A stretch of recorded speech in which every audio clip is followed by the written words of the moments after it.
Right, very good.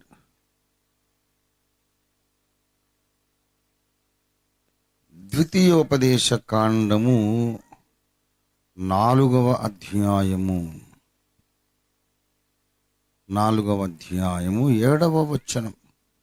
ఏలయనగా మనము ఆయనకు మొర్రపెట్టునప్పుడెల్లా మన దేవుడైన యెహోవా మనకు సమీపముగా నున్నట్లు మరి ఏ గొప్ప జనమునకు ఏ దేవుడు సమీపముగా ఉన్నాడు? దేవుడి మాటలు మన వినికిడిలో ఆశీర్వదించును గాక. చిన్న మాట ప్రార్థన చేసుకుందాం. ప్రేమ కలిగిన మా మహాపరిశుద్ధ తండ్రి, జీవము కలిగిన మా మిక్కిలి గొప్ప దేవా, నీకు స్తుతి స్తోత్రములు వందనములు చెల్లిస్తున్నాం మా ప్రభువా. మేము నీవారము, మేమందరము నీవారమే. ఈ సభ నీది, వాక్యము నీది. పరిశుద్ధ ప్రభువా, మేము ఆరాధింపవలసిన నామము నీది, ఘనపరచవలసిన ప్రకటించవలసిన నామము నీది తండ్రి. అసలు భూమి దాని సంపూర్ణత, లోకము దాని నివాసులు యెహోవావే, నీవే. కానీ అందరికీ ఆ జ్ఞానము లేక ఇంకా ఎవరెవరి వాళ్ళమో అనుకుంటున్నారు. కానీ మీరు మా కన్నులు తెరిచి నీవే మా స్వంతదారు, మా యజమానుడవు, మమ్మను సృష్టించుట ద్వారా, మమ్మను కనుట ద్వారా, మమ్మను రక్తమిచ్చి కొనుట ద్వారా అన్ని విధాలుగా మీరు మా యజమానుడవు. మేము నీ ప్రాపర్టీ, మీ యొక్క సొత్తయిన ప్రజలమని మీరు మాకు గ్రహింపగలగజేసినందుకు నీకే స్తోత్రాలు వందనాలు చెల్లిస్తున్నాం ప్రభువా. పరిశుద్ధ తండ్రి, ఈ దినాన ఇంతసేపు జరిగిన సమాజ కూటము కొరకు, స్తుతి ఆరాధనల కొరకు నీకు వందనాలు. లేచి తిరిగి మేము మా ఇళ్లకు వెళ్ళక ముందు ఒకసారి నీ వాక్యము ద్వారా మీరే మీ కంఠస్వరమెత్తి నాతో మాతో అందరితోనూ మాట్లాడండి. మాకందరికీ ప్రత్యక్షుడవు కండి. మేము ఇట్లు అడుగుటలో ఏదైనా దోషం ఉంటే క్షమించండి అయ్యా. నిన్ను చూడాలని ఆశ, నీ స్వరం వినాలని ఆశ. మాకు ఆశ ఉన్నది, ఆకలి ఉన్నది, మాకు అవసరం ఉన్నది. అంతేగాని మేము యోగ్యులమని అడగలేదు. మీరు కనబడకపోతే, మీరు మాట్లాడకపోతే మేము చచ్చిపోతాం తండ్రి. మా ఇందు దయ ఉంచి యబ్బోకు రేవు దగ్గరికి, యాకోబు దగ్గరికి వచ్చినట్లుగా మీరు మా దగ్గరికి రండి. సహాయము చేసి దీవించమని యేసునామములో స్తుతించి ప్రార్థిస్తున్నాము తండ్రి. ఆమేన్, ఆమేన్, ఆమేన్. ప్రభునందు నాకు అత్యంత ప్రియులారా, దైవజనుడైన మోషే తన పరిచర్య కాలమును ముగించుకొని దేవుని ఆజ్ఞ చేత ఈ లోకాన్ని విడిచి తన నిత్య నివాసానికి వెళ్ళిపోయే సమయం వచ్చినప్పుడు ఇశ్రాయేలీయులతో చెప్పిన చివరి మాటలు ఇవి. దైవజనుడైన మోషేతో దేవుడు మాట్లాడి, నా ప్రజలను నీవు కనానులోనికి తోడుకొని పోకూడదు. ఆ కనాను భూమిలో నీవు అడుగు పెట్టకూడదు. దూరము నుండి నువ్వు చూడు అంతే తప్ప నెబో కొండ, పిస్గా కొండ ఎక్కి దూరం నుండి చూపిస్తాను అదంతా, ఆ దేశం అంతా. కానీ నువ్వు అడుగు పెట్టనివ్వను. నీవు 2 సార్లు నన్ను అవమానించావు. ఒకసారి బండను కొట్టండి అని నేను అన్నాను. మొదటిసారి నిర్గమాకాండం 17లో కొట్టమన్నాను. తర్వాత కొట్టమనిలా, మాట్లాడమన్నాను. మాట్లాడమంటే మళ్ళీ కొట్టారు. మీరు నా పరిశుద్ధతను సన్మానించలేదు. రెండవది, నా ప్రజలను పట్టుకొని ద్రోహులారా వినుడి అన్నారు. పెదవులతో కాని మాట పలికావు గనుక నీవు కనానులో అడుగు పెట్టకూడదు. ఇటు నుంచి ఇటే పరలోకానికి రావాలి అని దేవుడు చెప్పాడు. నిజంగా మోషేకి ఇది చాలా పెద్ద దెబ్బ. డిసప్పాయింట్మెంట్, నిరాశ, నిస్పృహ కలిగించే మాటలు, చాలా గాయము. ఏ దేశములోనికి ఇశ్రాయేలును తీసుకొని వెళ్ళాలని కలలు గని 40 సంవత్సరాలు నడిపించాడు, అక్కడికి మోషే వెళ్ళొద్దన్నాడు. యెహోషువ, కాలేబు ప్రవేశించొచ్చు, ఇంకా మిగతా వాళ్ళందరూ చచ్చిపోతారు. కొత్త తరం పుడుతుంది. యెహోషువ, కాలేబు విశ్వాస యోధులు. నెఫీరులను చూసి భయపడలేదు, ధైర్యంగా దేవుని యందు విశ్వాసంతో ముందుకు సాగారు. కనుక వాళ్ళు మాత్రమే కనాను భూమిలో అడుగు పెడతారు అన్నావు. మరి మోషే కూడా ధైర్యంగానే ఉన్నాడుగా. మోషే దేవుణ్ణి అవమానించలేదు, కానీ అది వేరే సందర్భం. నెఫీరులను గూర్చిన సందర్భంలో నువ్వు గట్టిగా నిలబడ్డావు, కానీ ఇశ్రాయేలీయులు విసిగించినప్పుడు ద్రోహులారా అన్నావు. బండతో మాట్లాడవయ్యా అంటే బండను కొట్టావు. ఎందుకంటే ఆ బండ మన ప్రభువైన యేసుక్రీస్తుకు సూచన. కల్వరి కొండ మీద ఆయన చీల్చబడ్డాడు. కొట్టబడి చీల్చబడ్డ బండ, ఆయనలో నుండి పరిశుద్ధాత్మ జీవ జలాలు మన కొరకు వచ్చినవి. మళ్ళీ రెండోసారి యేసును సిలువ వేయకూడదు. మొదటిసారి కొడితే దేవుడు ఆ బండను చీల్చి జీవజలాలు ఇచ్చాడు. ఆ తర్వాత మనం ఆ బండతో మాట్లాడి జీవజలాలు తీసుకోవాలి, త్రాగాలి. బండను రెండోసారి కొట్టడం అంటే క్రీస్తు అనే బండను రెండోసారి సిలువ వేసినట్లు అవుతుంది. సాదృశ్య పాఠం చెడిపోయింది. బండతో రెండోసారి మాట్లాడాలి, కానీ మళ్ళీ కొట్టొద్దు, ఒక్కసారే కొట్టాలి. ఆ బండ క్రీస్తుకు సాదృశ్యం, అసలు క్రీస్తే ఆ బండ. అందుచేత దేవుడు నేర్పిద్దామనుకున్న, చరిత్రలో నిలబెడదామనుకున్న సాదృశ్య పాఠాన్ని మోషే ఖరాబు చేశాడు. దేవుడు చాలా బాధపడ్డాడు. నువ్వు అసలు కనాన్లో అడుగు పెట్టొద్దు అన్నాడు. ఇంత చిన్న తప్పుకు దేవుడు అంత భయంకరంగా శిక్షిస్తాడా?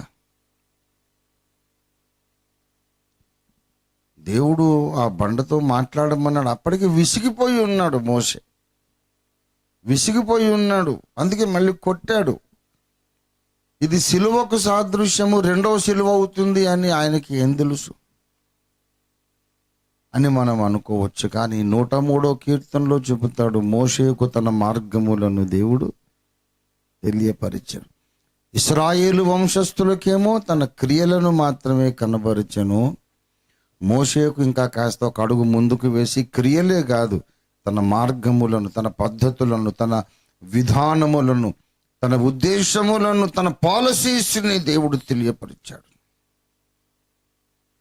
మామూలు ఇశ్రాయేలీయుల కంటే మోషేకు కాస్త ఎక్కువ తెలుసు, 4 ఆకులు ఎక్కువ చదివాడు. నీవు ఎదిగిన ఎదుగుదల లెవెల్ను బట్టి దేవుడు నీకు తీర్పు తీరుస్తాడు. కొత్తగా రక్షణ పొందిన వాళ్ళకి, 30-40 ఏళ్ళు సేవలో ముదిరిన వాళ్ళకి ఒకే తీర్పు ఉండదు. కనుక జాగ్రత్తగా మనం ఉండాలి. ఏదైనా ఇంకేమైనా శిక్ష విధించాలి, కానీ జీవితాశయమే విఫలమైపోయింది కదా మోషేకు. ఆ పాలు తేనెలు ప్రవహించే దేశం, అబ్రహాముకు దేవుడు వాగ్దానం చేసిన దేశం, అబ్రహాం, ఇస్సాకు, యాకోబులకు వాగ్దానం చేసిన దేశం, అక్కడ అడుగు పెట్టకుండా దేవుడు చేసేశాడే. ఇంత తీవ్రమైన దండన దేవుడు విధిస్తాడా అని మనం అడిగితే ఒక విషయం గుర్తుపెట్టుకోవాలి. మన దేవుడు కోపగిస్తాడు, కానీ కోపించుచునే వాత్సల్యమును జ్ఞాపకం చేసుకునే గొప్ప దేవుడు. దేవునికి స్తోత్రం కలుగును గాక. అడుగు పెట్టొద్దన్నాడు. ఎందుకన్నాడంటే, క్రైస్తవులుగా మనము చేసే తప్పులు దేవుడు సీరియస్గా పట్టించుకుంటున్నాడు. దైవ సేవకులుగా మనం చేసే తప్పులు దేవుడు సీరియస్గా పట్టించుకుంటున్నాడు. ఎంతో ఎదిగిన వాళ్ళము, ప్రసంగికులము, బోధకులమైన మనం చేసే శరీర కార్యాలను క్రమము తప్పిన, అదుపు తప్పిన మన మాటలను, ఇతరులకు నష్టం కలిగించే మాటలను దేవుడు సీరియస్గా పట్టించుకుంటున్నాడు. ఈ పాఠము నేర్పించడానికి మోషేనంత కఠినంగా దేవుడు దండించాడు. Just to teach us a lesson. మోషే పెదవులతో కాని మాట పలికాడు. యాకోబు ఏం చెప్తాడు? నాలుక జాగ్రత్త. ఎవడైనా తన నాలుకను అదుపు చేసుకోలేకపోతే వాని భక్తి వ్యర్థమే అన్నాడు. దండగరా నీ ప్రార్థన, నీ సువార్త సేవ, ఈ ప్రసంగాలు మొత్తం వ్యర్థం. సేవ చేస్తున్నావు, అలసిపోతున్నావు, చెమటలు కక్కుతున్నావు, కానీ గుండు సున్నా, నీకుండే ఫలితం గుండు సున్నా. ఎందుకంటే నాలుకను అదుపు చేసుకోలేకపోతే నీ సేవను, నీ బోధను దేవుడు అంగీకరించడు. అదే పాఠం మోషే ద్వారా కూడా దేవుడు నేర్పిస్తున్నాడు. చాలా ఎదిగాను కాబట్టి నేను ఏం మాట్లాడినా నడుస్తుంది, చాలా గొప్ప నాయకుడిని కనుక ఏం చేసినా నడుస్తుంది అని ఓవర్ కాన్ఫిడెన్స్ నీకు వచ్చిందంటే నువ్వు భ్రష్టత్వానికి ఒక అరంగుళం దూరంలో ఉన్నావంతే. God will take it seriously. నోరు జాగ్రత్త. రెండవది ఏంటంటే, ఈ దేవుడు ఏం చెబితే అదే చెయ్యాలి, ఎలా చెయ్యమంటే అలా చెయ్యాలి. దేవుడు చెప్పిందే చేస్తాను విత్ స్లైట్ మోడిఫికేషన్. చితిసారకపు మ్రానుతో ఓడను చెయ్యమన్నాడు. ఏం కర్మ, ప్రపంచం నిండా అడవులు ఉన్నాయి, టేకు కర్రతో చేస్తాను. లేకపోతే దేవదారు మ్రానుతో, ఎర్రచందనంతో, గంధపు చెక్కతో అనకూడదు. కుదరదు. దేవుడు ఏ చెక్క అంటే అదే చెక్క. ఎన్ని మూరలంటే అన్ని మూరల పొడుగు, ఎన్ని మూరలంటే అన్ని మూరల ఎత్తు. ఇంకొంచెం పెంచుదాం, ఇంకా స్పేషియస్గా చేద్దాం. కుదరదు. నోవహు యెహోవా ఆజ్ఞాపించిన యావత్తును చేశాను, యెహోవా ఆజ్ఞాపించినట్లే చేశాను, అట్లే చేశాను. మోషే కూడా అంతే. దేవుడు చెప్పింది చెయ్యాలి, చెప్పిన విధానములోనే చెయ్యాలి, అదే కొలతలతో చెయ్యాలి, అదే మెటీరియల్తో చెయ్యాలి. కొలతలు తేడా రావద్దు, మెటీరియల్ తేడా రావద్దు. అంగుళంలో 1000వ వంతు తేడా వచ్చిన దేవుని మహిమ మేఘం రాదు, వెళ్ళిపోతుందంతే. నాకు నచ్చలేదురా, నువ్వు నేను చెప్పినట్టు చేయలేదు అంటాడు. మాట్లాడమన్నప్పుడు మాట్లాడాలి, కొట్టమన్నప్పుడు కొట్టాలి. కొట్టమన్నప్పుడు కొట్టావు, బాగానే ఉంది. యేసు మన కొరకు కలువరి సిలువలో ఆయన కొట్టబడి చీల్చబడి జీవజలములు ఇచ్చాడు. బాగుంది, సాదృశ్యం సరిపోయింది. సెకండ్ టైం కావాలంటే ఏం చేయాలా? మళ్ళీ కొట్టాలనా? మళ్ళీ చీల్చాలా? మళ్ళీ శ్రమ పెట్టాలా? అక్కర్లేదు. మనం అడిగితే చాలు, జీవజలములు ఇస్తాడు ఆయన. దేవునికి స్తోత్రం కలుగును గాక. అడుగు, ఆ బండ నీళ్లను ఇస్తుంది అన్నాడు. నేను ఒకటి చెప్తే ఇంకోటి చేస్తావేంట్రా నువ్వు? దైవజనులకు, ఎదిగిన విశ్వాసులకు ఒక హెచ్చరికగా మోషే జీవితాంతమును, జీవిత ముగింపును దేవుడు రాసి పెట్టాడు. మన అంత్య దశ ముఖ్యం, ప్రారంభం కాదు బాబు. అందరి ప్రారంభం గ్లోరియస్ గానే ఉంటుంది. కార్యారంభము, నీ సేవారంభము అందరికీ కూడా చాలా అద్భుతంగా ఉంటుంది. నువ్వు సేవ మొదలు పెట్టడం చాలా అద్భుతం, దేవుడు పిలవటం, నువ్వు లోబడడం అని అద్భుతం. What about the end? సొలొమోను చెప్తాడు, నీ కార్య ఆరంభము కంటే కార్యాంతము మేలు. 40 ఏళ్ల కిందట దేవుడు నన్ను పిలిచాడు, అప్పుడు నేను లోబడ్డాను, అభిషేకించబడ్డాను. అదంతా సరే, ఒప్పుకున్నా. మరి ఎప్పుడేంటండి కథ? చాలామంది సాక్ష్యాలు చెబుతారు. 30 ఏళ్ల కిందట నేను పరిశుద్ధాత్మతో నింపబడ్డా, 40 ఏళ్ల కిందట దేవుడి స్వరం విన్నాను. నిన్న ఏమైందో చెప్పు, ఇవాళ ఏమైందో చెప్పు. 30-40 ఏళ్ల కిందట నీకున్న సాక్ష్యం ఇవాళ ఉందా? మోషేకు 40 ఏళ్ల కిందటి సాక్ష్యం ఏంటంటే, పాలు తేనెలు ప్రవహించే మంచి దేశమునకు మిమ్ములను తోడుకొని వెళ్ళటానికి దేవుడు నన్ను పంపాడు. ఇది సాక్ష్యం. చెప్పాడు, నన్ను పంపాడు దేవుడు. మంచి దేశము, అబ్రహాము, ఇస్సాకు, యాకోబులకు దేవుడిచ్చిన మంచి దేశానికి మిమ్మును తోడుకొని వెళ్ళటానికి దేవుడు నన్ను పంపాడు. ఇది సాక్ష్యం. 40 ఏళ్ళు అయ్యాక దేవుడు నాకు సెలవు ఇయ్యలేదు, బాబు మీరే వెళ్ళండి. చాలా హార్ట్ బ్రేకింగ్ సిచ్యువేషన్. దేవుని బిడ్డలారా, చాలామంది నాడు కొత్త నిబంధన సంఘంలో కూడా ఇలాగే ఉన్నారు. దే ఆర్ షిప్ రెక్ పీపుల్ ఇన్ ఫెయిత్. విశ్వాస సంబంధమైన విషయాలలో ఓడబద్దలైపోయినట్టున్నారు. అలాంటి వాళ్ళకు హెచ్చరిక. దేవుడు మోషేను ఒక హెచ్చరికగా పెట్టాడు. భూమి మీద ఉన్న వారందరిలో మోషే సాత్వికుడు, దేవుని ఇల్లంతటిలో మోషే నమ్మదగినవాడు. నా సేవకుడైన మోషే మీలాంటి ప్రవక్తల లాంటి కాదు. అతడు యెహోవా స్వరూపము నిదానించి చూచును. మీలో ప్రవక్తలుంటే కలలో మాట్లాడతా, దర్శనంలో మాట్లాడతా. మోషే అలా కాదు. మోషేతో నేను ముఖాముఖి మాట్లాడతాను.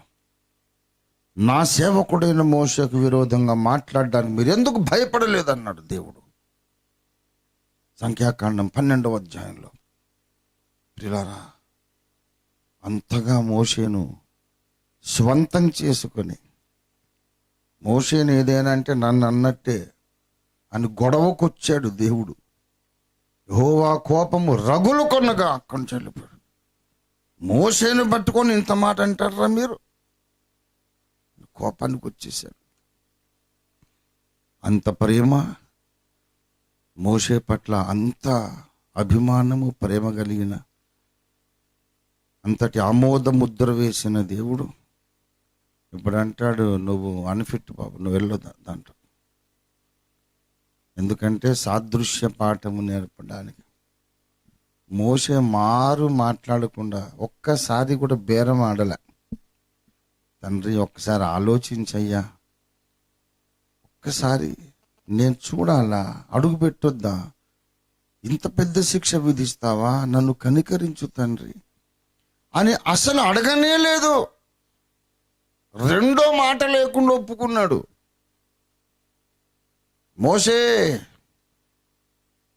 నేను నీ పితరులకు ఇచ్చినటువంటి ఆ మంచి దేశములో నువ్వు ప్రవేశింపకూడదు అంటే చిత్తము ప్రభు. దేవుని గుండె చప్పుడు మోషేకు తెలుసు. దేవుడు నన్ను శిక్షించినా వాత్సల్యము జ్ఞాపకం చేసుకుంటాడని తెలుసు మోషేకు. నువ్వు నాకు అన్యాయం చేయవు తండ్రి, ఎందుకో ఇలా చేస్తున్నావు, నీ ప్రజలకు పాఠం నేర్పడానికో హెచ్చరిక చేయడానికో, నన్ను నిత్యత్వంలో శిక్షించకుండా కాలములోనే శిక్షను ఖతం చేయడానికో ఎందుకో నువ్వు ఇలా చేస్తున్నావు. I don't know, but I will obey you. Still ఇప్పటికైనా నువ్వు నాకు న్యాయం చేస్తావు, నాకు తెలుసు, నీ మాట వింటానంతే. అలాగే అన్నాడు. సరే తండ్రి, నేను తోడుకొని వెళ్ళొద్దంటే మరి ఈ ప్రజలకు ఇంకో నాయకుడిని నియమించి అన్నాడు. యెహోషువను దేవుడు చూపించాడు. హస్త నిక్షేపణ జరిగింది, నాయకుడు నియామకం జరిగింది. ఇంకా వెళ్ళిపోకముందు ఆఖరి మాటలు ఆయన చెబుతున్నాడు, మనం చదువుకున్నాం. ప్రియులారా, దేవుడు ఎంత ఆశ్చర్యకరుడంటే, మోషే వాగ్దాన దేశంలో ప్రవేశించాడు. మోషే వాగ్దాన దేశంలో ప్రవేశించాడు. ప్రవేశించొద్దు అన్నాడు దేవుడు, కానీ ప్రవేశించాడు. మళ్ళీ రమ్మన్నాడు ఆయన. ఎక్కడంటే ఏలియాతో కలిసి రూపాంతర కొండ మీదకి వచ్చాడు. ఆ భూమే కదా అడుగుపెట్టొద్దన్నది. నీవు ప్రవేశించొద్దు అన్నాడు. మట్టి దేహముతో ప్రవేశించొద్దు మోషే, నీవు మహిమ దేహధారివై ప్రవేశించు. అసలు ఇశ్రాయేలును ఎందుకు కనానుకు నడిపిస్తున్నాను? ఎందుకు ఒక జాతిగా వారిని ఏర్పాటు చేస్తున్నాను? యెహోవా దూత అని పిలువబడిన నేను, త్రిత్వంలో రెండో వ్యక్తినైన నేను, ఇశ్రాయేలును ఐగుప్తు నుండి విడిపించినట్లు యావత్తు మానవ జాతిని పాపదాస్యము నుండి విడిపించడానికి, నేనే పస్కా గొర్రె పిల్లనై వధించబడడానికి ఒక యజ్ఞవేదిక కదా ఇశ్రాయేలు దేశం. అసలు నువ్వు ఇశ్రాయేలును నడిపించటం, ఈ కనాను భూమికి దేవుడు అంత సాదృశ్యమే. ఆ యజ్ఞవేదికలో నేను పుట్టినప్పుడు యజ్ఞం జరగడానికి ముందు నువ్వు మహిమ దేహధారివై ప్రవేశిస్తావు. వచ్చాడు మోషే. He did not lose anything. దేవుడు నిన్ను శిక్షించినప్పుడు నువ్వు దేవుని మీద నమ్మకముతో ఆ శిక్షకు లోబడితే, శిక్షను తప్పించుకునే దానికంటే ఎక్కువ ఆశీర్వాదం పొందుతావు. దేవునికి స్తోత్రం కలుగును గాక. శిక్షను తప్పించుకోవడానికి మనం ప్రయత్నం చేస్తాం. శిక్షించు తండ్రి, నీ ఇష్టం. తండ్రి శిక్షించు కుమారుడు జ్ఞానము గలవాడగును. నువ్వు శిక్షిస్తే నాకు ఆశీర్వాదం అని అప్పగించుకుంటే, ఈ శిక్షను తప్పించుకోవడం కంటే కూడా మించిన 100 రెట్ల ఆశీర్వాదం ఇస్తాడు. మట్టి దేహముతో ప్రవేశించొద్దన్నాను కానీ అసలే ప్రవేశించొద్దని కాదయ్యా. అసలు ఇదంతా ఎందుకు చేస్తున్నాం డ్రామా? మనం అబ్రహామును పిలవడం ఏంటి? ఇశ్రాయేలును జాతిగా ఏర్పరచడం ఏంటి? దాస్యంలో 400 సంవత్సరాలు వాళ్ళు ఉంచడం ఏంటి? 40 ఏళ్ళు అరణ్యంలో నడిపించడం ఏంటి? కనాను భూమికి చేర్చడం ఏంటి? ఎందుకు? ఇంకో పెద్ద విడుదల ఉంది, విమోచన. యావత్తు మానవ జాతి విమోచన. ఇశ్రాయేలు విడుదల కొరకు పస్కా గొర్రె పిల్ల, పస్కా బలిని నియమించానుగా. అది సాదృశ్యమే. నేనే అసలు పస్కా గొర్రె పిల్ల. నేను అవతరించడానికి గదా ఇశ్రాయేలు జనాంగం అవసరం. ఈ సాదృశ్యం వాస్తవంగా నెరవేరే సమయానికి నీవు మహిమ దేహధారివై వస్తావు. రూపాంతర కొండ మీద 3 ఉన్నారు. ఏలియా ఉన్నాడు, మోషే ఉన్నాడు. నువ్వు కనాన్లో ప్రవేశించొద్దు మోషే అని గద్దించిన ఆ యెహోవా దూత ఉన్నాడు. దేవునికి స్తోత్రం కలుగును గాక. అక్కడ ముచ్చట్లాడుకుంటున్నారు. యేసయ్య నువ్వే కదా అన్నప్పుడు రావద్దన్నావు. సేమ్ అదే ముఖం. దేవునికి స్తోత్రం కలుగును గాక. హల్లెలూయా. దేవుని కార్యాలు అద్భుతము, ఆశ్చర్యకరములు. రోమా 11:33 ప్రకారం, ఆహా దేవుని బుద్ధి జ్ఞానముల బాహుళ్యం ఎంత గంభీరము! ఆయన మార్గములు, తీర్పులు, అడుగుజాడలు పట్టణ శక్యములు. దేవుడు ఎప్పుడు ఏం చేస్తాడో, దాని వెనుక ఉన్న ఉద్దేశం ఏమిటో, ఏ శిక్ష వెనుక ఏ ఆశీర్వాదం ఉన్నదో మన ఊహలకు అందదు. అడుగుజాడలు పట్టలేం, అగోచరం. గనక అత్యంత జ్ఞానవంతుడు ఎవడంటే రాకెట్టు కనిపెట్టినోడు కాదు. అత్యంత జ్ఞానవంతుడు ఎవడంటే దేవునికి లోబడి బతికినోడు, వాడు జ్ఞానవంతుడు. యెహోవా యందలి భయభక్తులు జ్ఞానమునకు మూలం. యెహోవా యందలి భయభక్తులే జ్ఞానము. దేవునికి స్తోత్రం కలుగును గాక. అంతకంటే ఎక్కువ తెలివితేటలు మనకు అవసరం లేదు. సర్వజ్ఞానమునకు ఆధారుడు, మన క్షేమమునకు, మన అభివృద్ధికి, మన నిత్యమైనటువంటి ఘనతకు కట్టుబడి ఉన్నవాడు. Committed to glorify you for eternity. నిత్యత్వమంతా నిన్ను మహిమపరచడానికి, నిత్యత్వమంతా నిన్ను మహిమపరచడానికి. నేను నోరు జారి పలకలేదు అన్నమాట. దేవుణ్ణి మహిమపరచాలని మనం అనుకుంటున్నాం. అరే బాబు, దేవుణ్ణి నువ్వు మహిమపరిస్తే ఎంత, పరచకపోతే ఎంత? దేవునికి అక్కడ ఉన్నదే మహిమ చాలా ఉంది, నువ్వు ఊహించలేవు.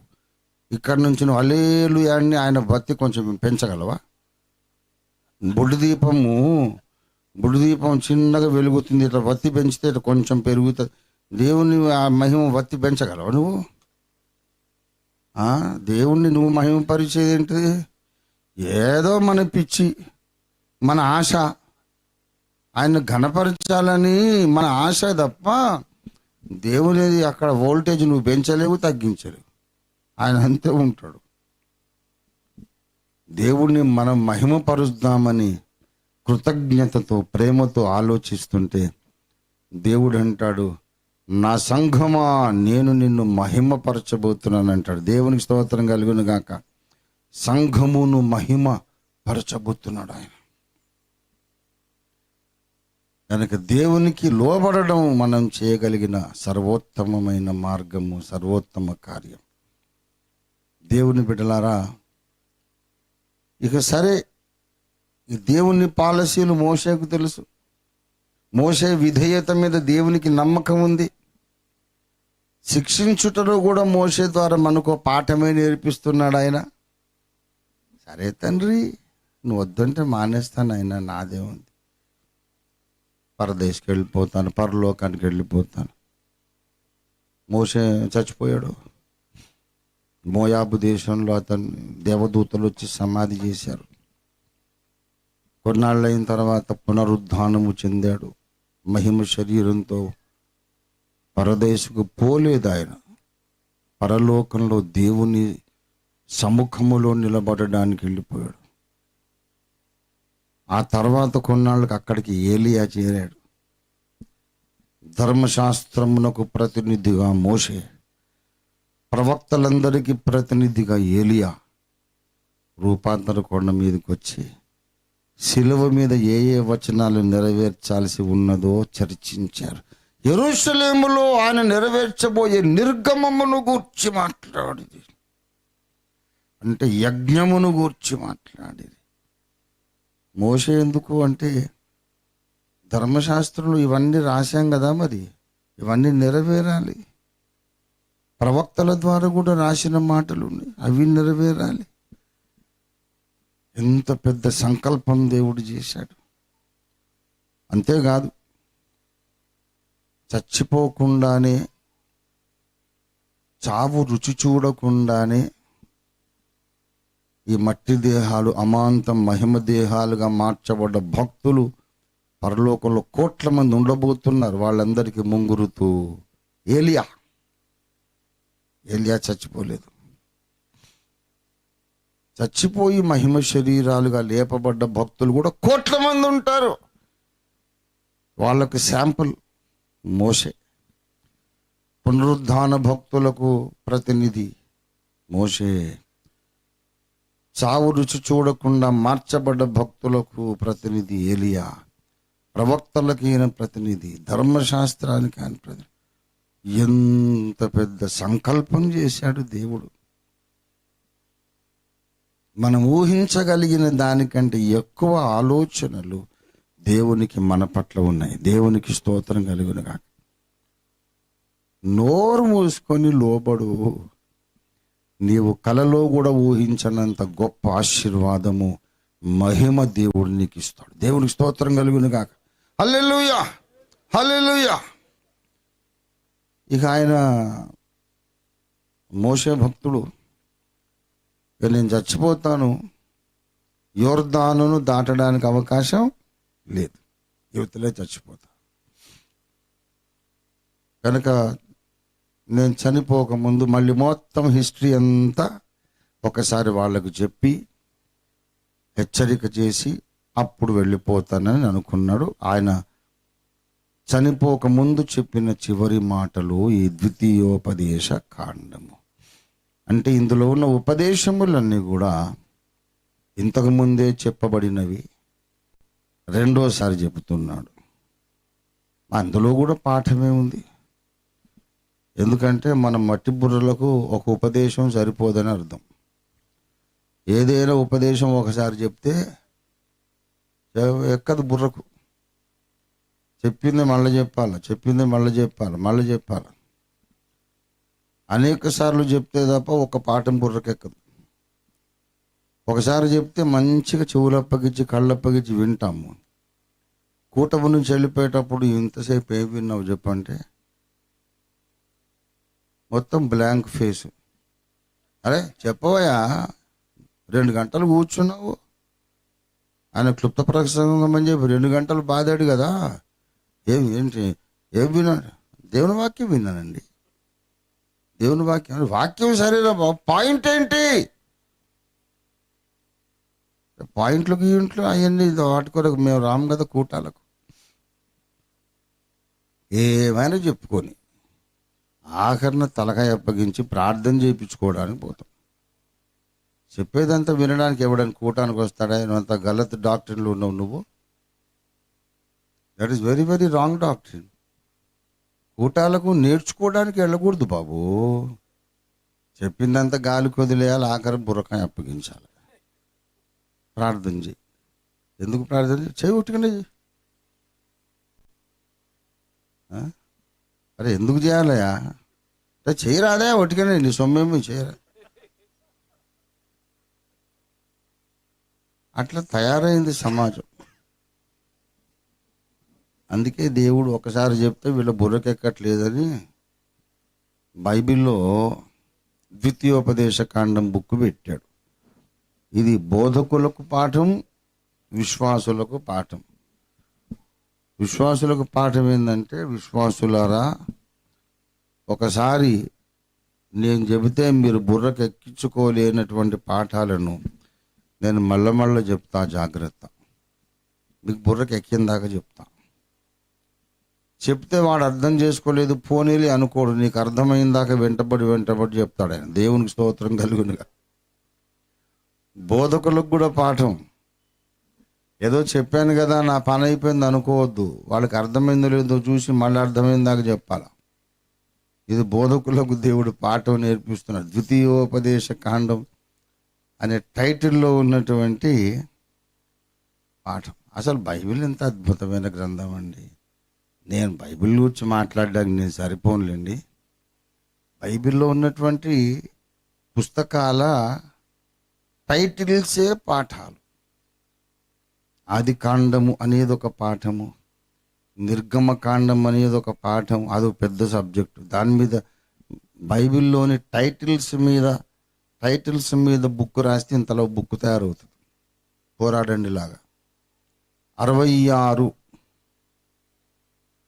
గ్రంథముల టైటిల్స్ మీద వివరణ రాస్తే ఎన్ని విధాలుగా అన్వయింపులు అప్లికేషన్స్ ఉన్నాయో రాస్తే అదో అంతలా 300 పేజీల గ్రంథం అవుతుంది.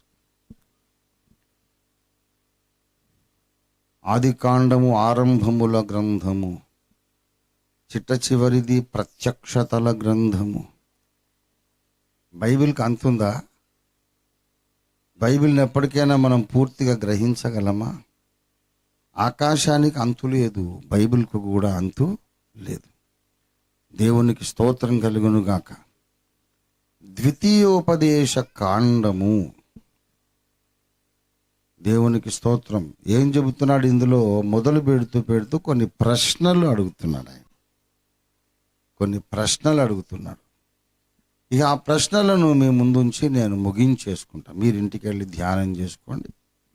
ఎట్లాగూ లోపల అంతా రెడీగా ఉంది, మనం ఇది కూడా రెడీగా ఉంది. దేవునికి స్తోత్రం, హల్లెలూయా. చాలా సంతోషం. ఇంకా వాసనలు వస్తారు, మరి ఐఎమ్ వెయిటింగ్.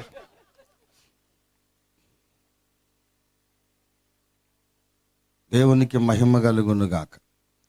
ఈ ద్వితీయోపదేశ కాండములో మోషే కొన్ని అద్భుతమైన ప్రశ్నలు అడుగుతున్నాడు. 4వ అధ్యాయము 8లో ఈ ధర్మశాస్త్రం అంతటిలో ఉన్న కట్టడలును నీతి విధులను గల గొప్ప జనమేది. బా, ఎటువంటి ప్రశ్న అండి ఇది. ఇవాళ భారత రాజ్యాంగం ఉన్నది, బ్రిటిష్ కాన్స్టిట్యూషన్, అమెరికన్ కాన్స్టిట్యూషన్, అన్ని దేశాల రాజ్యాంగములున్నవి. వ్యభిచారము తప్పు, దొంగతనము నేరము, ఇది నేరం, అది నేరం. ఎక్కడిది బాబు నీకు ఈ జ్ఞానం? ఎవడిచ్చాడు? క్రీస్తుకు పూర్వం 1500 ఏళ్ల క్రితం సంస్కృత భాషకు లిపి లేదు, ఆల్ఫాబెట్స్ లేవు.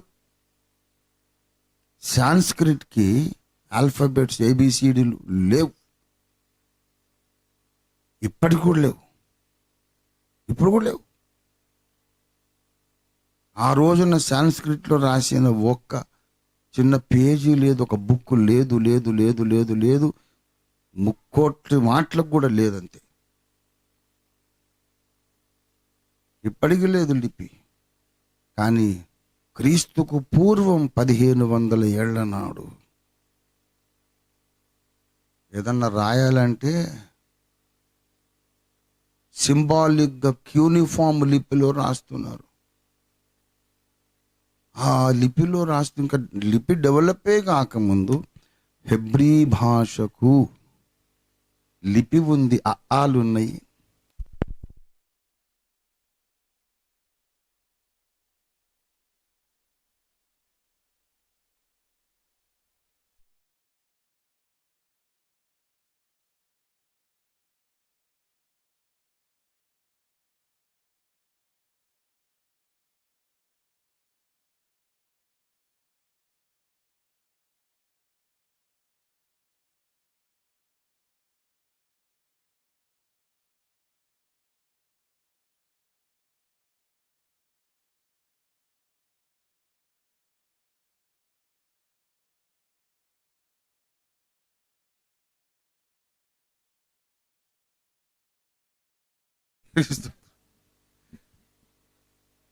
అందుకే ఆగిపోయింది.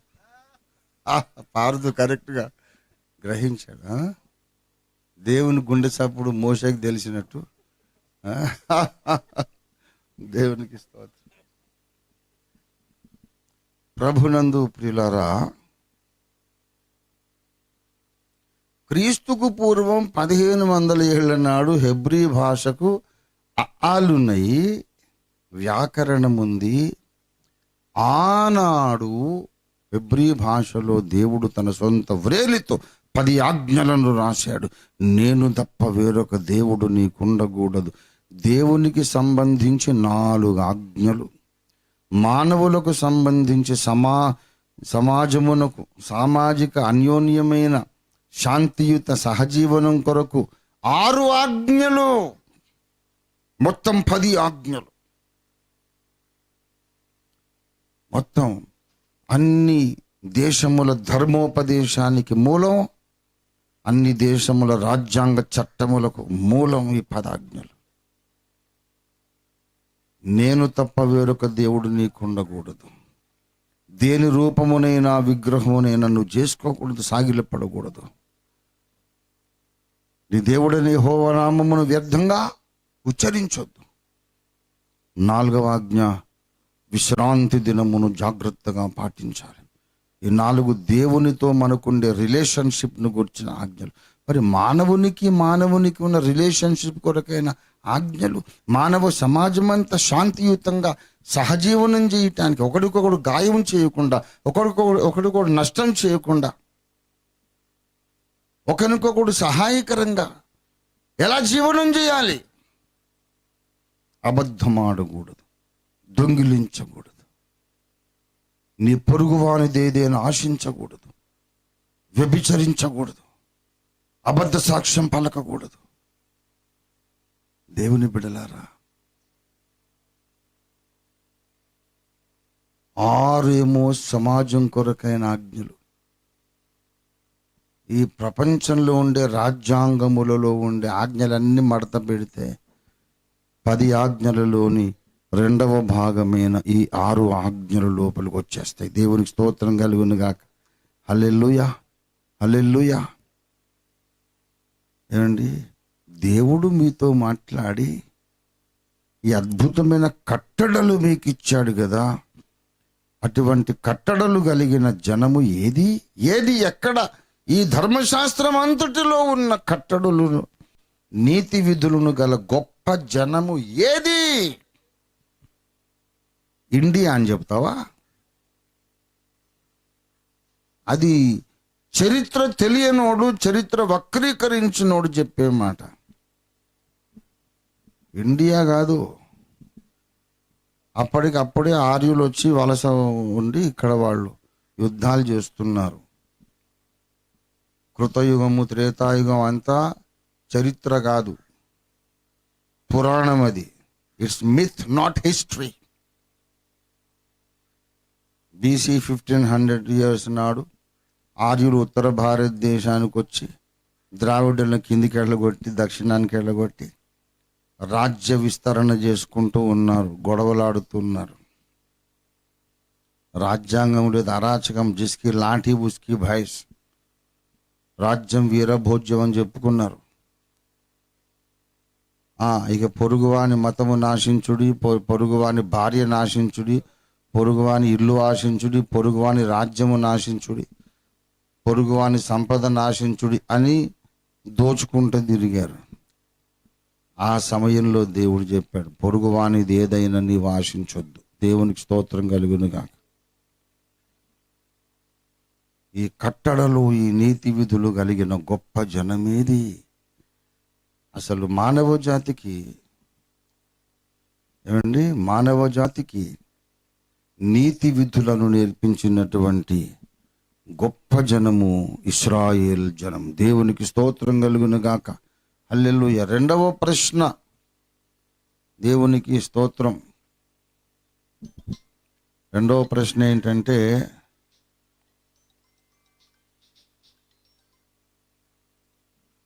రెండవ విషయం 9వ వచనంలో ఈ కట్టడలను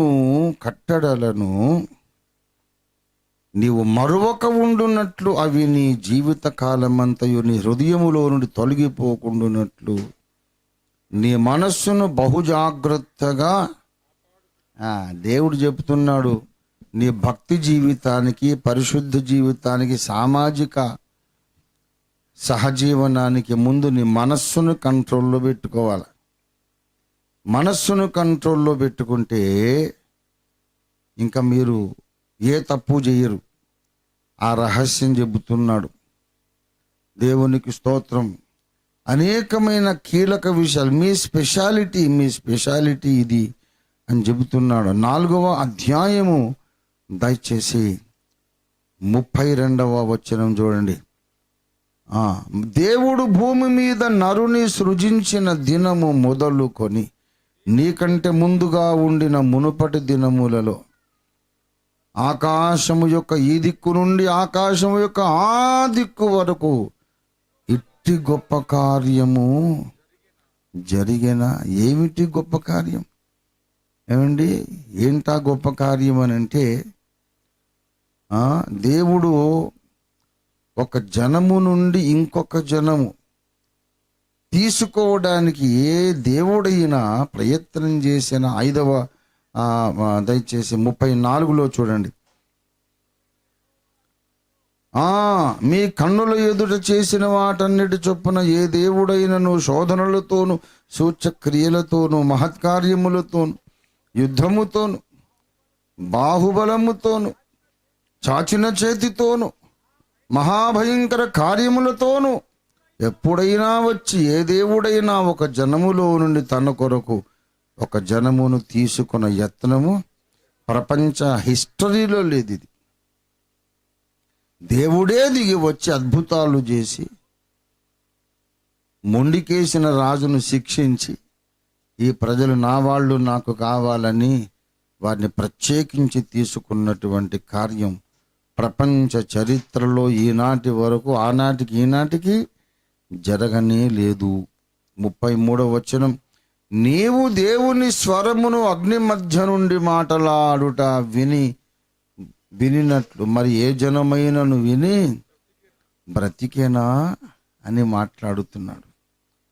ఇవన్నీ ప్రశ్నలు అడుగుతున్నాడు. జవాబు మనకు తెలుసు. జవాబు జగద్విదితము. ఇశ్రాయేలు వలె ఈ భూలోకములో వేరే ఒక జనము నుండి వేరు చేయబడినటువంటి జనం ఇంకొకటి లేదు. దేవుని స్వరాన్ని అగ్ని మధ్యలో నుండి లక్షల మంది విన్నటువంటి జనం ఇంకొకటి లేదు.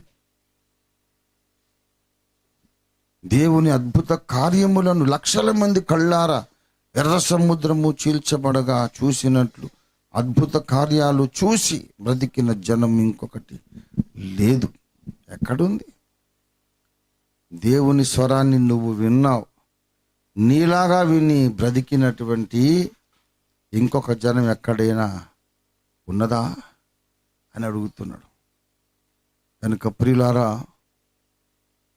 ఇవన్నీ కూడా దేవుడు మనకు అనుగ్రహించినటువంటి అద్భుతమైనటువంటి ఆత్మ సంబంధమైన ఆశీర్వాదాలు.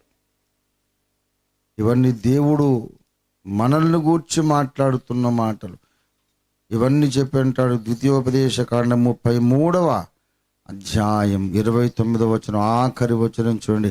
ఇశ్రాయేలు, నీ భాగ్యం ఎంత గొప్పది, యెహోవా రక్షించిన నిన్ను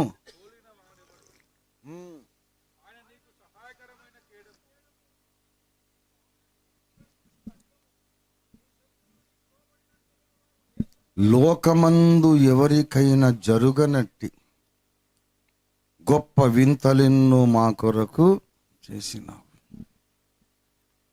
ఇవాళ వాటినే ఆధ్యాత్మికంగా మనం అప్లై చేసుకుంటే ఇశ్రాయేలు వలె మనము కూడా ఈ భూజనాంగములలో నుండి ప్రత్యేకించబడ్డాము.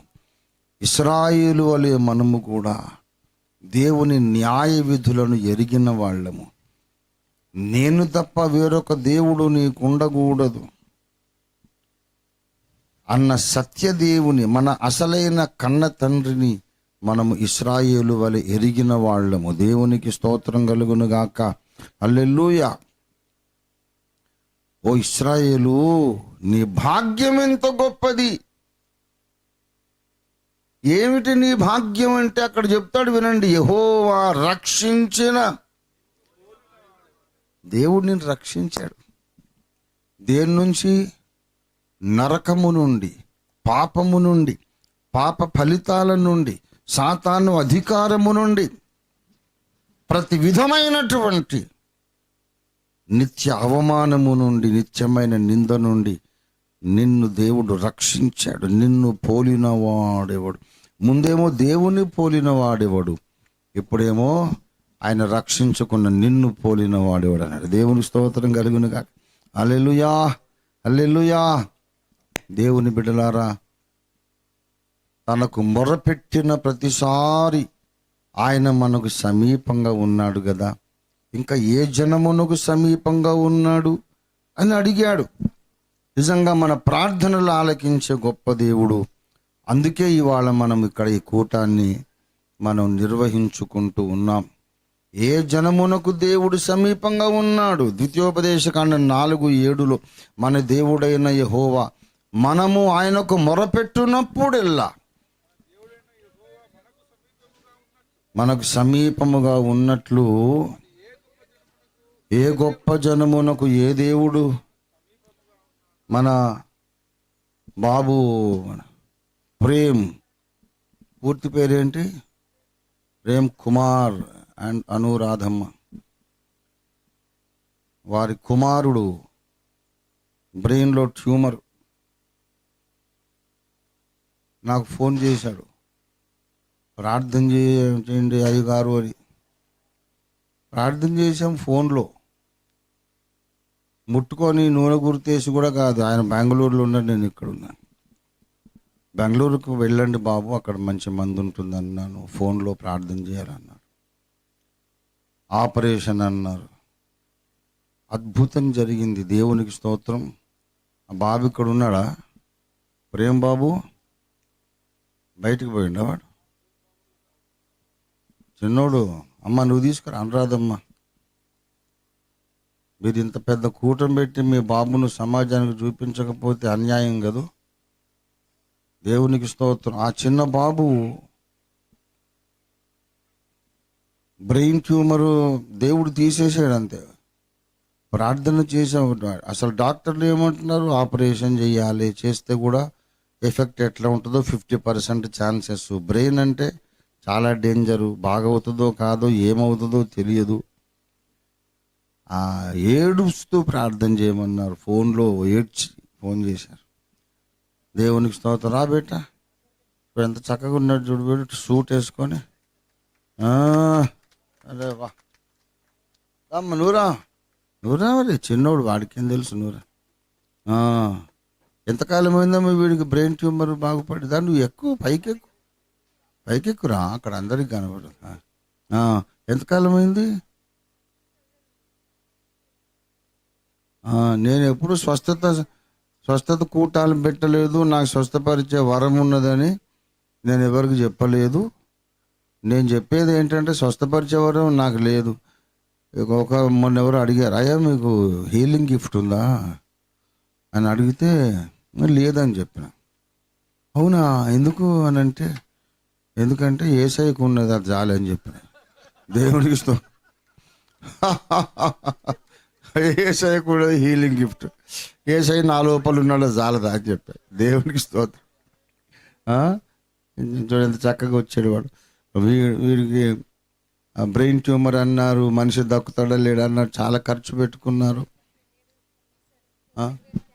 నువ్వు చెప్పు. ప్రేజులాడయ్యారు అందరికి, ఇక్కడ ఉన్న పాస్టర్లందరికీ, సంఘస్థులందరికీ, ప్రతి ఒక్కరికి పేరు పేరున ప్రేజులాడు, దేవునికి వందనాలు. బాబుకి వంటగదిలో నేను చపాతీ చేసినప్పుడు బాబు సడన్గా దుంకాడు. మరి సైతాన్ పడేసిట వాడు పడ్డా నాకు తెలియదు. అప్పుడే వామిటింగ్ చేసుకున్నాడు బాబు, ఫుల్గా వామిటింగ్ చేసుకున్నాడు, చెమటలు వచ్చేసినాయి. నేను ఆల్రెడీ మెడికల్ ఫీల్డ్ కాబట్టి ఖచ్చితంగా సిటీ స్కాన్ చేస్తారు, హాస్పిటల్ తీసుకెళ్ళాలి అనుకుంటున్నాను. కానీ ప్రేమ్ లేడు. ఆయన చర్చికి వెళ్ళిండు ఈవినింగ్, సండే రోజు, నవంబర్ 11 రోజు బాబు పడ్డాడు. నవంబర్ 11 రోజు సండే. ఆ రోజు ఈవినింగ్ సర్వీస్, ఆయన 2 సర్వీసులు వెళ్తారు. ఒకటి మార్నింగ్ రాజన్నతో వెళ్తే ఈవినింగ్ ఎజ్రన్నతో వెళ్తారు. ఆయన ప్రేయర్కి వెళ్ళిండు. ఇంకా కాల్ చేసి ఇట్లా బాబు పడ్డాడు అని చెప్పేసి అనగానే ఆయన వచ్చిండు. నాకు ఇంకొక చిన్న బాబు ఉన్నాడు, 6 months ఆ బాబు. ఈ బాబుకి 3 years. ఇంకా బాబు పడ్డాడు. వెంటనే హాస్పిటల్ తీసుకెళ్తే సిటీ స్కాన్ తీశారు. సిటీ స్కాన్ తీసిన వెంటనే ఏదో ట్యూమర్ ఉంది, మళ్ళీ ఎంఆర్ఐ చేయాలి అన్నారు. ఎన్బిఎం పెట్టి మళ్ళీ ఎంఆర్ఐ చేస్తే క్యాన్సర్ ట్యూమర్ ఉంది, బ్రెయిన్ ట్యూమర్ ఉంది, అది సివియర్గా ఉంది, ఇమ్మీడియట్గా సర్జరీ చేయాలని చెప్పారు. ఇంకా రిఫర్ టు గాంధీ ఉస్మానియా అన్నారు. గవర్నమెంట్ అంటే నేను ఎట్లుంటుందో నాకు తెలుసు. తర్వాత నేను చెప్పాను, నేను యశోదలో 5 years చేశాను. నాకు అక్కడ డాక్టర్స్ అందరూ సజెస్ట్ చేస్తారు, నాకు హెల్ప్ఫుల్గా ఉంటారు. వాళ్ళతో నేను కేసులు చేసిన, నేను థియేటర్ సిస్టర్ని కదా అని చెప్పి యశోదకి రిఫర్ చేయమంటే యశోదకి రిఫర్ చేశారు. తర్వాత అక్కడ డాక్టర్ వాళ్ళు 10 lakhs అవుతాయని చెప్పారు. అక్కడ అమౌంట్ నా దగ్గర 0. అసలు 6 months నుండి అప్పటికి నేను కాంట్రాక్ట్లో ఉన్నాను. అప్పుడు 6 months నుండి సాలరీ రాలేదు. మా చేతిలో ఒక 500 కూడా లేవు. ఒక 100 rupees ఉన్నాయి బాబు పడ్డప్పుడు. మా స్టాఫ్ అంతా కంట్రిబ్యూట్ చేసి, మా సంఘస్థులు, యజమాన్న సంఘస్థులు, రాజ్కుమార్ అన్న సంఘస్థులు, మా అయ్యగారు సంఘస్థులు, కొంతమంది చాలామంది అమౌంట్ కాంట్రిబ్యూట్ చేసి ఇవ్వడం జరిగింది. అక్కడ నుండి అటు బెంగళూరుకి రిఫర్ చేశారు మా డాక్టర్స్ వాళ్ళు. అక్కడ రిఫర్ చేయడం, వాళ్ళే అపాయింట్మెంట్ ఇప్పించడం, వాళ్ళే పంపించడం, వాళ్ళు మాట్లాడడం. ఇంకా అక్కడికి వెళ్ళినాక మాకు అది కర్ణాటక రాష్ట్రం కదా, మాకు లాంగ్వేజ్ రాదు, లాంగ్వేజ్ ప్రాబ్లము. కాకపోతే ప్రేమ్కు కొంచెం వచ్చు, కానీ అప్పుడు మేము ఏం చేయాలో మాకు తెలియదు. అప్పుడు అయ్యగారికి ఏడ్చుకుంటా మేము కాల్ చేసాము. ప్రేమ్ కాల్ చేశారు, అయ్యగారు ఇట్లా జరిగింది, మాకు అక్కడ ఎవరు తెలిసిన వాళ్ళు లేరు అంటే, అక్కడ దిలీప్ అయ్యగారిని అయ్యగారు పరిచయం చేశారు. దిలీప్ అయ్యగారు ఒక తండ్రిలాగా నాతోనే ఉన్నారు. సర్జరీ మొదలుకొని అయ్యగారు ఎప్పుడైతే పరిచయం చేసారో ఆ రోజు నుండి మేము డిశ్చార్జ్ అయ్యి మళ్ళీ రివ్యూస్ ఒక 2 అయిన దాకా ఒక 1 month మేము బెంగళూరులో రూమ్ తీసుకుని ఉన్నాము. ఆ 1 మంత్ కూడా అయ్యగారు మాకు ఒక తండ్రిలాగా మాకు తోడుగా ఉన్నాడు. అయ్యగారి యొక్క సేవకులు, ఆ యొక్క సంఘస్థులు కూడా బ్లడ్ డొనేషన్ చేయడం జరిగింది. ప్రతి విషయంలో మాకు హెల్ప్ఫుల్గా ఉన్నారు. సర్జరీ చేసినాక ట్యూమర్ తీస్తే 4th గ్రేడ్ క్యాన్సర్ ఉంది. సివియర్ కండిషను, లాస్ట్ కండిషన్ అని చెప్పడం జరిగింది. అప్పుడు మాకేం తెలియదు. మళ్ళీ అయ్యగారికి ఏడ్చుకుంటేనే కాల్ చేసాము. అయ్యగారికి కాల్ చేస్తే మళ్ళీ ఒక ట్రీట్మెంట్ అయ్యగారు చెప్పడం జరిగింది. ఆ ట్రీట్మెంట్ ఒకే 1 వీక్ వాడినాం. 1 మంత్ వాళ్ళే, 1 ఇయర్ వాళ్ళే, 1 వీక్ వాడి మళ్ళీ టెస్ట్ చేస్తే రిపోర్ట్స్ అన్నీ నెగిటివ్. దేవుడు ఎంత గొప్ప అద్భుత కార్యం చేశాడో. అంటే నా కుమారునికి మళ్ళీ దేవుడు పునర్జన్మనిచ్చిండు. Thank you so much. చేసేకి నా జీవిత కాలం అంతా ఇది గొప్ప సాక్ష్యము. నా గవర్నమెంట్ జాబ్ వచ్చింది కాదు, రెగ్యులర్ అయింది, ఇల్లు వచ్చిన సంతోషం కంటే నా బాబుకి పునర్జన్మనిచ్చిండు, అది చాలు నాకు. అది దాన్ని బట్టి నేను లైఫ్ లాంగ్ దేవునికి రుణపడి ఉంటాను. అయ్యగారు థ్యాంక్ యూ సో మచ్. అయ్యగారు ఈ కొద్ది సాక్ష్యం దేవుడు దీవించి ఆస్వాదించిన గాక. ఆమేన్. God bless you. వెళ్ళండి బేటా, బంగారం వెళ్ళండి. నిన్ను కూడా ముద్దు పెట్టుకుంటా. వెళ్ళు బేటా, ఇక్కడే ఉంటావా? దేవునికి స్తోత్రం. ప్రియులారా, 4th స్టేజ్ క్యాన్సరు. ఆ సర్జరీ అయింది, ట్యూమర్ తీసేసిన తర్వాత చెప్పినారు 4th స్టేజ్ క్యాన్సర్. చాలా క్రిటికల్ కండిషన్. అంటే ఏం కాదు, భయపడకండి, ప్రార్థన చేద్దామని ప్రార్థన చేశాము. విచిత్రంగా ప్రేమ మళ్ళీ ఫోన్ చేసి, అయ్యగారు అసలు అన్ని టెస్టులు వచ్చి నెగిటివ్ అని ఏమి లేదండి, క్యాన్సర్ అనేది నామరూపం లేకుండా పోయిందని చెప్పాడు.